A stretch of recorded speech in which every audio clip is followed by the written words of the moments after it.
بيراميدز الطموح بيتأهل لنهائي افريقيا، وانت والاهلي لا. بيراميدز الطموح، واوعى تقول لي ما يستحقهاش، اوعى تقول لي بيراميدز ما يستحقهاش، عشان اداره الاهلي كان معاها شهر كامل بتاع التوقف الدولي انها تمشي زفت الطين كولر ده وتجيب مكانه مدرب تاني، بس ما حصلش. ليه؟ عشان مشغوله انها تجيب لك ميزو وزيزو وفيزو وحيزو وتكيد في اداره الزمالك، علشان اداره الزمالك ما وقفتش جنبها في ازمه القمه ودوامه، وانت كجمهور اللي شارب الطين.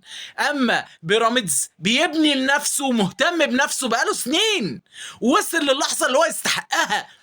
رمضان صبحي اللي انت ما رضيتش تجيبه ورحت تجيب زيزو، هو جايب لهم جون من الثلاث اجوان اللي جابوهم، راح جاب التعادل بعد ما كان بيراميدز خسران 2-1، جاب لهم الجون في الدقيقه 57، وفيستون مايلي بعد كده جاب الجون في الاخر اخر ماتش الدقيقه 85، عشان تبقى تكيد في الزمالك كويس، والزمالك يفضل وجماهير الزمالك تفضل تدعي عليك، لان الجماهير مالهاش ذنب.